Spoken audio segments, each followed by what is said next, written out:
արտահայտել ենք եւ Սահմանադրությունը մենք քննարկում ենք մեր ներքին օրակարգի շրջանակում եւ մենք չենք քննարկում սահմանադրական փոփոխությունների հարցը, որովհետեւ սահմանադրական փոփոխությունների կարիք խաղաղության համաձայնագրի ստորագրման համատեքստում չկա, ինչու չկա։ Մի քանի պատճառներով։ Դուք գիտեք, որ Ադրբեջանը պնդում է, թե Հայաստանի Սահմանադրության մեջ կան տարածքային պահանջներ Ադրբեջանի նկատմամբ։ Մինչդեռ 2024 թվականի սեպտեմբերին, երբ Հայաստանի Սահմանադրական դատարանը քննում էր Հայաստանի եւ Ադրբեջանի սահմանազատման հանձնաժողովների համատեղ գործունեության կանոնակարգը, որը իդեպ առաջին միջպետական փաստաթուղթն էր երկկողմ Հայաստանի եւ Ադրբեջանի միջև, Սահմանադրական դատարանը այդ որոշմանը անդրադարձավ խնդրին եւ արձանագրեց, որ Հայաստանի Սահմանադրությունում որևէ երկրի նկատմամբ տարածքային պահանջ չկա եւ նաեւ դա ինչ կապ ունի սահմանազատման հանձնաժողովների կանոնակարգի հետ, որովհետեւ ես իմ ելույթում ասացի, որ այդ փաստաթղթում Ալմա-Աթայի հռչակագիրը ֆիքսված է ամբողջականությունը, սահմանների ամբողջականությունը, սահմանների անխախտելիությունը եւ այդպես շարունակ։ 2022 թվականի հոկտեմբերի 6-ին Պրահայում Ադրբեջանի նախագահի հետ մենք պայմանավորվեցինք մեր հարաբերությունները կառուցել Ալմաթիի հռչակագրի վրա, ճանաչելով միմյանց տարածքային ամբողջականությունը, ինքնիշխանությունը, սահմանների անխախտելիությունը։ Մեր Սահմանադրական դատարանը արձանագրեց, որ այս պայմանավորվածությունը որևէ կերպ չի հակասում Հայաստանի Հանրապետության Սահմանադրությանը։ Ավելին ասեմ, դուք գիտեք, որ մենք արդեն նախաստորագրել ենք խաղաղության համաձայնագիրը։ Այդ խաղաղության համաձայնագրի տեքստում կրկին հղում կա Ալմաթիի հռչակագրին, որտեղ կողմերը արձանագրում են, որ ընդունելով այն փաստը, որ նախկին խորհրդային սոցիալիստական հանրապետությունները դարձել են անկախ պետություններ եւ այդպիսին ճանաչվել միջազգային հանրության կողմից, կողմերը ճանաչում են միմյանց տարածքային ամբողջականությունը, ինքնիշխանությունը, սահմանների անխախտելիությունը, չունեն տարածքային պահանջներ մեկը մյուսի նկատմամբ եւ պարտավորվում են ապագայում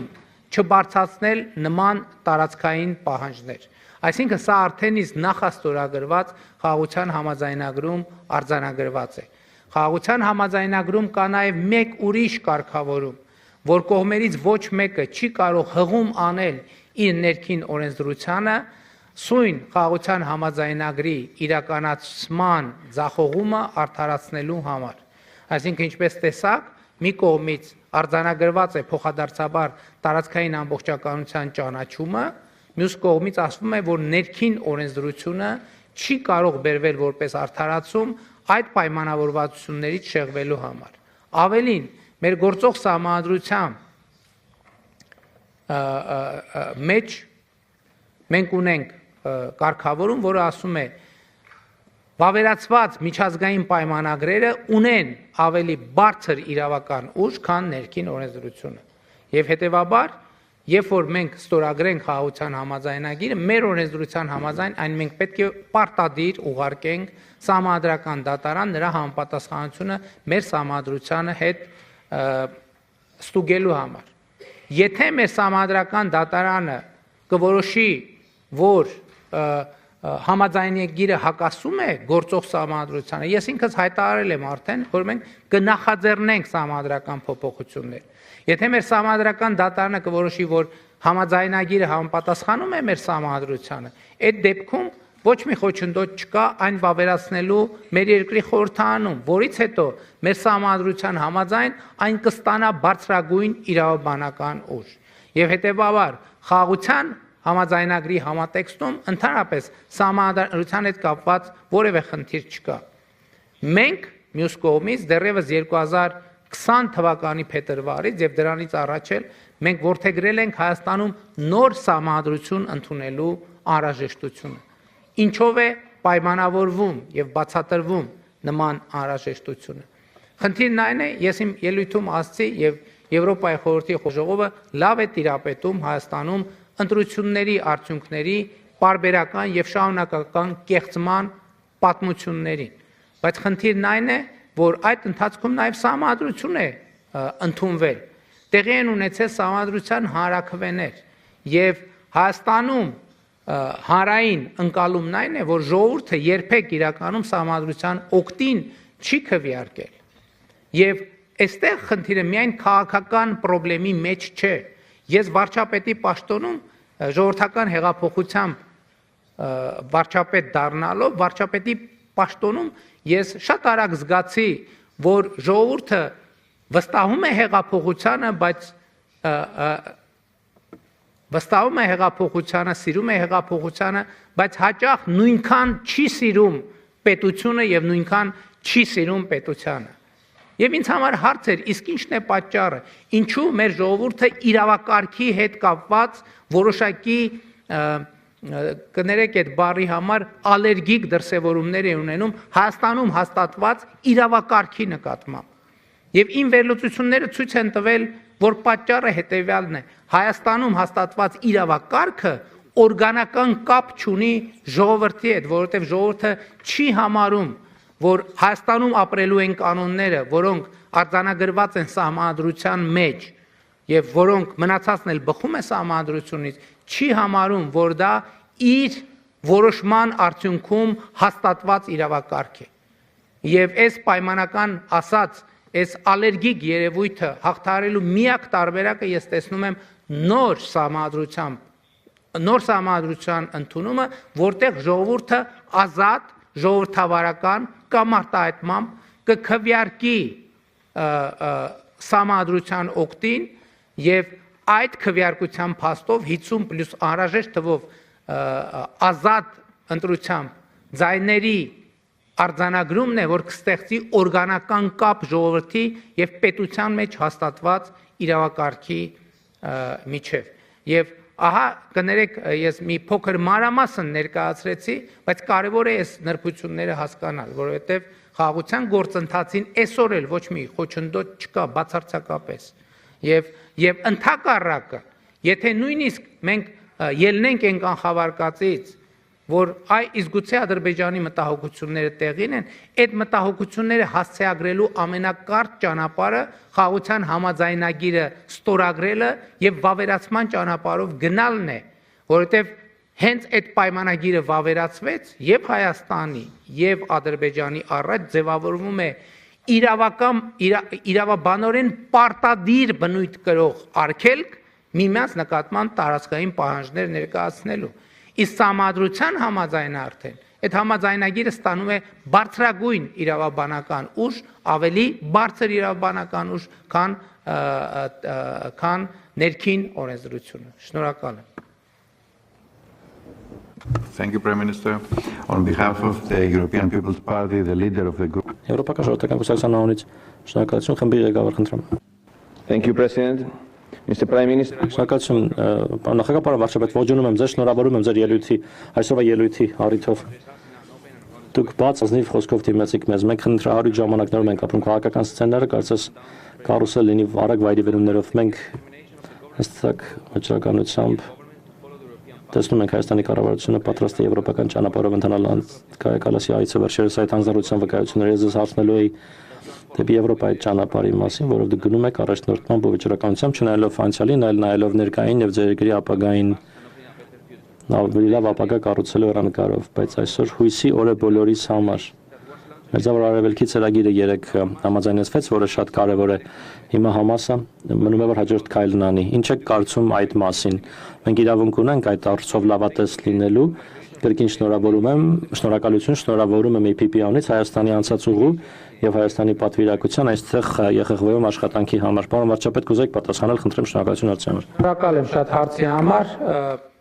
Գիտեք, որ նախագահ Տրամպը խաղաղության ծրագիր է առաջարկել եւ միջազգային հանրությունը ողջունել է արդեն այդ ծրագիրը, մենք նույնպես ողջունում ենք եւ հույս ունեմ, որ ծրագրի իրագործման արդյունքում ի վերջո կհաջողվի խաղաղություն հաստատել Գազայի գոտում։ Նաեւ ասեմ, որ նախորդ տարի մենք ճանաչել ենք Հայաստանի Հանրապետությունը, ճանաչել է Պաղեստին պետությունը եւ մենք իհարկե ուշով հետևում ենք գործընթացներին եւ հույս ունենք, որ ի վերջո խաղաղություն կհաստատվի Գազայում նախագահ Տրամպի ջանքերի արդյունքում եւ միջազգային հանրության աջակցության պայմաններում։ Ինչ վերաբերվում է մեր քաղաքականությանը, Եվրոպայի խորհրդի անդամ լինելով արդեն ես ասացի, որ մենք մեզ վստահ ենք զգում Եվրոպայի ժողովրդավարական երկրների շարքում, որովհետև տեսնում ենք, որ ունենք աջակցություն, ունենք ընդունելություն եւ դրա համար շնորհակալ ենք։ Ընդգծեմ նաեւ, որ նախորդ տարի Հայաստանը ընդունել է Եվրոպական միությանը Հայաստանի անդամագրման գործընթաց սկսելու մասին օրենք, որը արդեն մտել է ուժի մեջ եւ շատերը մեզ հարցնում են, թե եւ ուրեմն երբ Հայաստանը կդառնա Եվրոպական միության անդամ կամ ինչքանով է Հայաստանի անդամագրումը Եվրոպական միությանը իրատեսական։ Մենք ասում ենք, որ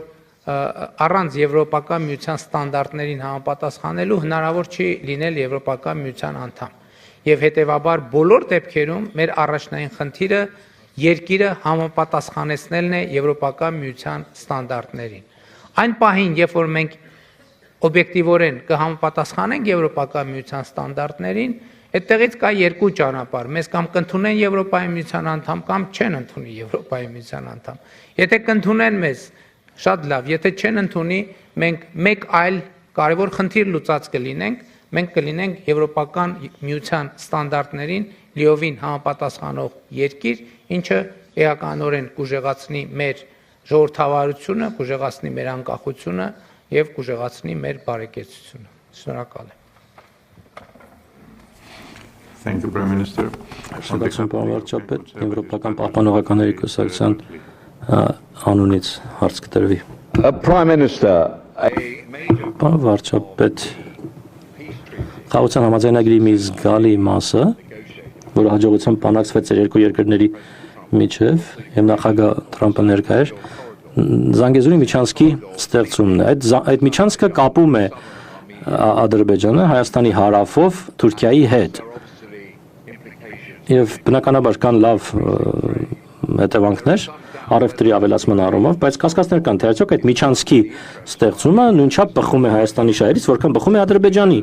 շահերից։ Կարող եք մեզ ասել հիմնական տարբերությունները ձեր ընկալման մեջ Զանգեզուրի միջանցքի, ինչ տարբերություններ կան Հայաստանի եւ Ադրբեջանի ընկալումների միջև։ Շնորհակալություն, պարոն վարչապետ, խնդրեմ գուզեք պատասխանել։ Շնորհակալ եմ։ Գիտեք, Վաշինգտոնում ընդունված փաստաթղթերը իրենք ծավալուն չեն։ Եվ այնտեղ ընդունված փաստաթղթերը եւ հռչակագիրը ընդամենը մեկ էջ է 5 կետերով։ Եվ խաղաղության համաձայնագրի նախաստորագրված տարբերակը նույնպես ծավալուն չէ, եւ ես կխնդրեի բոլոր այն գործընկերներին, ովքեր հետաքրքրված են թեմայով կամ առավել եւս պատրաստվում են հրապարակային խոսել այդ թեմայով, բացարձակապես դժվար չի այդ մեկ էջանոց պլյուս մի քանի էջ փաստաթուղթը կարդալ։ Իսկ ինչ կիմանանք մենք այդ փաստաթուղթը ընթերցելուց։ Կիմանանք, որ ձեր նշած խոսույթը ընդհանրապես գոյություն չունի եւ բացակա է այդ փաստաթղթերում։ Տեսեք, ես էլի ուզում եմ ընդգծել, դուք օգտագործում եք Զանգեզուրի միջանցք արտահայտությունը։ Որտեղից այդ արտահայտությունը ձեզ։ Որտեղ եք կարդացել այդ արտահայտության մասին։ Նման արտահայտություն չկա, չի եղել եւ համոզված եղեք չի լինի Հայաստան-Ադրբեջան համաձայնեցված որևէ փաստաթղթում։ Եվ ես ասում եմ, ես վերջերս ՄԱԿ-ի գլխավոր ասամբլեայի 80-րդ նստաշրջանի ամբիոնից նույնպես ստիպված եղա անդրադառնալ այս խնդրին, որովհետև տեսեք, ես ասում եմ, որ խաղաղությունը խնամք է պահանջում։ Այդ խնամքի շատ կարևոր ատրիբուտ է լեգիտիմ բառապաշարի օգտագործումը։ Լեգիտիմ համաձայնեցված բառապաշարի օգտագործումը։ Ես ՄԱԿ-ի ամբիոնից ելույթ ունեցա եւ արձանագրեցի, ընդ որում նույնը կարող եմ ասել այսօրվա ելույթի մասին եւ արձանագրեցի, որ իմ ելույթի մեջ չկա մի բառ, մի արտահայտություն, որի ծագումնաբանությունը ես չեմ կարող ցույց տալ Վաշինգտոնում ընդունված փաստաթղթերից։ Հետևաբար նրանք, ովքեր օգտագործում են Զանգեզուրի միջանցք արտահայտությունը, ըստ էության եւ իմիջիայլոց ես նաեւ դիմեցի կոչով ադրբեջանցի գործընկերոջս, որպեսզի պարզաբանի ինչ նկատի ունի Զանգեզուրի միջանցք ասելով։ Որտեղ է Զանգեզուրի միջանցքը։ Քարտեզի վրա պետքա ցույց տալ այդ Զանգեզուրի միջանցքը, որտեղ եթե պարզվի, որ Զանգեզուրի միջանցք ասելով նկատի ունեն Հայաստանի որևէ տարածք, որևէ մեկը իրավունք չունի Հայաստանի Հանրապետության ինքնիշխան տարածքի վրա անուն դնել, որը ընդունված չէ Հայաստանի Հանրապետության կողմից։ Դա արդեն իսկ ձեռբերված ինքնիշխանության փոխադարձ ճանաչման կոպտագույն խախտում է եւ կներեք, ես չգիտեմ, ինձ շատ հետաքրքիր է, դուք որտեղից գիտեք այդ արտահայտությունը, որտեղ եք կարդացել, որ Հայաստան-Ադրբեջան, տեսեք, դուք Վաշինգտոնի համաձայնությունների մասին եք խոսում, բայց օգտագործում եք բառապաշար, որ Վաշինգտոնի որևէ թղթի մեջ չկա, ընդհանրապես չի եղել եւ ավելին վնաս է բերում խաղաղության գործընթացին, որովհետեւ ուղիղ կերպով խախտում է պայմանավորվածությունները եւ դուրս է օգտագործվող լեգիտիմ բառապաշարից։ Վաշինգտոնում մենք պայմանավորվել ենք, որ տարածաշրջանի հաղորդուղիները կբացվեն երկրների տարածքային ամբողջականության, ինքնիշխանության, իրավազորության հիման վրա եւ փոխադարձության սկզբունքով։ Ընդ որում Հայաստանը Ադրբեջանի համար, Ադրբեջանը Հայաստանի համար այդ հաղորդուղիները պետք է բացի եւ ներքին, եւ երկկողմ, եւ միջազգային հաղորդակցությունների համար։ Սրան գումարած Հայաստանի տարածքում գործելու է թրիփ ուղի նախագիծը, Թրամփի ուղի հանուն միջազգային խաղաղության եւ բարեկեցության։ Եվ այս թղթի տակ ստորագրել է նաեւ Ադրբեջանի նախագահը։ Եվ հետեւաբար իմ կոչն է եւ ակնկալիքն է, որ օգտագործվի բացառապես լեգիտիմ բառապաշար, իսկ Ադրբեջանի գործընկերներից ակնկալում եմ, որ նրանք ցույց տան, քարտեզի վրա ցույց տան, թե որտեղ նկատի ունեն, որ հատվածն են անվանում Զանգեզուրի միջանցք։ Եթե դա որևէ կերպ վերաբերվում է Հայաստանի ինքնիշխան տարածքին, կներեք, որևէ մեկը Հայաստանի Հանրապետության տարածքում անուններ որոշելու իրավունք ունի միայն Հայաստանի Հանրապետությունը։ Հակառակ գործելակերպը նշանակում է Հայաստանի ինքնիշխանության խախտում, ինչի շուրջ բարձրագույն մակարդակով հրապարակային ձեռք է բերվել պայմանավորվածություն։ Իսկ ելի եմ ասում, անուններ բառամթերք կարող է օգտագործվել Հայաստանի Հանրապետության տարածքի պարագայում միայն այնպիսի, որ սահմանված է Հայաստանի կառավարության կամ խորհրդարանի կամ համապատասխան մարմինների կողմից կամ համաձայնեցված է Հայաստանի կառավարության հետ։ Եվ հետևաբար թույլ տվեք ասել, ես խստորեն դատապարտում եմ ձեր կողմից ապա լեգիտիմ բառապաշարի օգտագործումը այս հեղինակավոր դահլիճում եւ այս հեղինակավոր ինստիտուտում։ Շնորհակալ եմ։ Thank you, Prime Minister. On behalf of the Liberal Democrats Group. Liberal démocrates Petran Wix. Au nom du groupe ALDE, je vous souhaite la bienvenue, monsieur le Հարգելի վարչապետ, ես այցելել եմ ձեր երկիրը 2 տարի առաջ Լեռնային Ղարաբաղի անկումից մի քանի ամիս անց։ Ես կարողացել եմ տեսնել թե վիշտը, թե փախստականների արժանապատվությունը, բայց նաև այն ամենն, ինչ ձեր երկիրն անում էր դյուրացնելու համար նրանց ինտեգրացիան հասարակության մեջ։ Ուրեմն խաղաղության գործընթացից անդին, որի մասին խոսեցիք, կարող եք մեզ ասել, արդյոք Ղարաբաղի փախստականների հարցը արծարծվել է, մասնավորապես նրանց գույքի փոխհատուցման առումով, եւ ինչ է վերաբերում հատկապես մշակութային ժառանգության տեսանկյունից, արդյոք այն վտանգված է։ Շնորհակալություն։ Շնորհակալ եմ հարցի համար։ Հայաստանի եւ Ադրբեջանի միջև խաղաղության եւ միջպետական հարաբերությունների հաստատման մասին համաձայնագիրը, որը արդեն նախաստորագրված է, ինքը արդեն որոշակի հարցերի շուրջ պայմանավորվածություններ է արձանագրել, բայց նաեւ արձանագրել է, որ իմիջիայլոց ինչպես ցանկացած պայմանագիր կամ խաղաղության համաձայնագիր, իրենք ամեն ինչ չէ, որ ներառում են, եւ նախատեսված է, որ այլ հարցեր քննարկելու համար կարող են ստեղծվել համապատասխան մեխանիզմներ, պլատֆորմներ Հայաստանի եւ Ադրբեջանի միջեւ։ Ինչ վերաբերվում է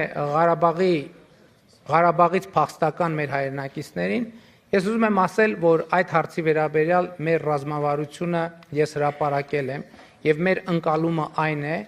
որ մեր եւ միջազգային հանրության աջակցությամբ Ղարաբաղի փախստական մեր հայրենակիցները պետք է տնավորվեն Հայաստանի Հանրապետությունում, մենք արդեն նրանց ուրեմն բնակ ապահովման, տներով ապահովման ծրագիր ենք սկսել, որը դժվարությամբ սկսում է աշխատել, բայց ես համոզված եմ, որ ավելի արդյունավետ կաշխատի եւ մենք Ղարաբաղի մեր հայրենակիցների ապագան պատկերացնում ենք Հայաստանի Հանրապետությունում, Հայաստանի Հանրապետության քաղաքացիությամբ։ Ինչու՞։ Եվ ես այս թեմային անդրադարձել եմ նաեւ օգոստոսի 18-ին հանրությանը ուղված իմ ուղերձում։ Իսկ ուղերձի իմաստն այն էր, որ մարդիկ հարց են տալիս, ինչքանով է իրատեսական փախստականների վերադարձը Լեռնային Ղարաբաղ։ Ես ուղիղ ասում եմ, որ ես դա իրատեսական չեմ համարում, ավելին եւ կարևոր եմ համարում մարդկանց ազնիվ այդ մասին ասելը, որովհետեւ մարդիկ պետք է իրենց հեռանկարը եւ պլանները կառուցեն։ Եվ ընդհանրապես փախստականների վերադարձի թեման այս համատեքստում, բոլոր փախստականների վերադարձի թեման, ես համարում եմ վտանգավոր խաղաղության գործընթացի համար, որովհետև կոնֆլիկտները, այդ թվում Ղարաբաղի կոնֆլիկտը սկսվել է, թվում է հումանիտար պարզ հարցերի արծարծմամբ եւ վերաճել է բոլորիս հայտնի երկարատև կոնֆլիկտի։ Իմ ընկալումն այն է, որ Հայաստանն ու Ադրբեջանը ճանաչել են միմյանց տարածքային ամբողջականությունը, ինքնիշխանությունը, սահմանների անխախտելիությունը Ալմա-Աթայի հռչակագրի հիման վրա, եւ մենք պետք է կենտրոնանանք այս բանաձևի վրա եւ այս բանաձևը իրականացնելու վրա եւ առաջիկա տասնամյակներում, եթե շատ ուղիղ եւ գուցե ոչ այդքան դիվանագիտական լեզվով ասեմ, Հայաստանն ու Ադրբեջանը պետք է պարզապես հանգիստ թողնեն իրար եւ պետք է կենտրոնանան տնտեսական համագործակցություն եւ քայլ առ քայլ երկխոսություն կառուցելու վրա։ Իսկ Ղարաբաղի մեր հայրենակիցները պետք է տնավորվեն Հայաստանի Հանրապետությունում եւ որպես Հայաստանի Հանրապետության քաղաքացի ապրեն, ստեղծագործեն, իրենց բարեկեցությունը կառուցեն Հայաստանի Հանրապետությունում։ Սա է մեր ռազմավարությունը։ Շնորհակալ եմ։ Thank you, Prime Minister. On behalf of the United Շնորհակալություն, պարոն Շաբաթ, Միացյալ Եվրոպական ցախերի կողմից կուսակցության ամենախագահ Ջոզեֆ Գայդիս։ Thank you, Mr. Chair. Dear Mr. Prime Minister. Շնորհակալություն, պարոն նախագահ, հարգելի պարոն վարչապետ, իմ հարցը գրեթե նմաններ կամ ամբողջովին նույնը ինչ գործընկերս տվեց Հալդեից։ Մենք չենք համակարգել իմիջայլոց հարցերը, եթե կարելի է ես շարունակեմ այդ հարցը, խնդրում եմ մեզ ասեք կոնկրետ ինչ ձևերով կարող է միջազգային համայնքը, հատկապես Եվրոպայի խորհուրդը լավագույնս աջակցել Հայաստանին այս կարևորագույն գործընթացում կապված փախստականների հետ, Լեռնային Ղարաբաղից փախստականների հետ։ Եվ ավելին, ինչպես նշեցիք ձեր ելույթում, ես եթե ժամանակ ունեմ նաև քննեմ մանրամասնեք այն քայլերը, որոնք կարող եք ձեռնարկել, որպեսզի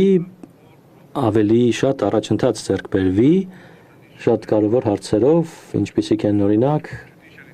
դատական համակարգի անկախությունը, պայքարը կոռուպցիայի դեմ, իրավունքի գերակայության պաշտպանությունը եւ ամրապնդումը։ Շնորհակալություն Ջորջ, հարգելի վարչապետ, ցանկանում եք պատասխանել։ This will be the Եվ սա վերջին պատասխանն է, քանի որ դժբախտաբար պետք է արդեն ավարտենք մեր առավոտյան աշխատանքը 3 րոպե, շատ շնորհակալություն։ Գիտեք, ժողովրդավարական բարեփոխումների ոլորտում այնինչ միջև հիմա արվում է, մենք պետք է պարզապես Եվրոպայի խորհրդի հետ շարունակենք եւ խորացնենք մեր համագործակցությունը։ Եվ դա հաջողության պատմություն է, պարզապես նոր մարտահրավերներ են ի հայտ գալիս եւ մենք պետք է այդ մարտահրավերների հետ առերեսվենք եւ լուծենք Հայաստանում ժողովրդանալ դարձնելու համար։ Իմիջայլոց հարցերի մեջ կար նաեւ թե Եվրոպայի խորհուրդը, Եվրոպայի խորհրդի խորհրդանական վեաժողովը ինչով կարող է նպաստել խաղաղության գործընթացին։ Օրինակ, լեգիտիմ բառապաշարի օգտագործումը դրա կարևորագույն բաղադրիչներից մեկն է։ որովհետև այն բառապաշարը, որ օգտագործվեց եւ որի օգտագործումը ես դատապարտեցի, դա Հայաստանում լայնորեն ընկալվում է որպես տարածքային նկրտում Հայաստանի Հանրապետության ինքնիշխան տարածքի նկատմամբ։ Էլի եմ ասում, խնդրում եմ բոլորիդ, Վաշինգտոնի հռչակագիր ընդամենը 1 էջանոց փաստաթուղթ է, 1 էջանոց 5 կետ։ Խաղաղության համաձայնագիրն էլ հրապարակված իմիջիայլոց շատ մեծ չէ, եւ դա է այն լեգիտիմ եւ համաձայնեցված բառապաշարը, որի վրա մենք պետք է հիմնվենք եւ որի օգտագործումն է միայն, որ մեզ հնարավորություն կտա նորածին խաղաղությանը խնամել եւ հասունացնել։ Ինչ վերաբերվում է Ղարաբաղի փախստական մեր հայրենակիցներին, արդեն ասի, մենք հույս ունենք, որ միջազգային հանրությունը ֆինանսական աջակցություն ցուցաբերի ավելի շատ նրանց բնակավորման հարցերը լուծելու համար, բայց Եվրոպայի խորհուրդը նույնպես կարող է աջակցել Ղարաբաղի մեր հայրենակիցներին համար տարբեր ծրագրեր իրականացնելով, այդ թվում վերամասնագիտացման, կրթության հարցերում նրանց աջակցության եւ կարծում եմ, որ դա շատ կարեւոր ուղղություն է, որովհետեւ նրանք Հայաստանի զարգացող աշխատանքի շուկայում ավելի արագ գտնեն իրենց տեղը։ Իհարկե Հայաստանի կառավարությունը նման ծրագրեր իրականացնում է եւ միջալոց առաջիկայում մեր կառավարությունը պատրաստվում է համաժողով կամ աշխատաժողով հրավիրել, որտեղ մասնակից կլինեն Լեռնային Ղարաբաղից փախստական դարձած մեր հայրենակիցներ եւ այդ աշխատաժողովի ընթացքում մենք կփորձենք անմիջապես իրենցից լսել տպավորությունները միջև այժմ իրականացված ծրագրերի վերաբերյալ եւ նաեւ որոշակի միջնաժամկետ եւ երկարաժամկետ ծրագրերը համաձայնեցնել նրանց հետ կամ նրանց առավելագույնս ներառել բովանդակությանը ու քանի որ վերջին պատասխանն է վեաժողովի հարգարժան նախագահ, հարգելի գլխավոր քարտուղար, հարգելի ներկաներ, դեսպաններ, պատգամավորներ, կրկին ուզում եմ շնորհակալություն հայտնել ձեզ այս հնարավորության համար եւ իմ հարգանքների հավաստիքը Եվրոպայի խորհրդին եւ նրա բոլոր ինստիտուտներին եւ շնորհակալ եմ Հայաստանի ժողովրդավարությանը այս ընթացքում ձեր ցուցաբերած աջակցության համար։ Շնորհակալ եմ։ Thank you, dear Prime Minister, for being with us.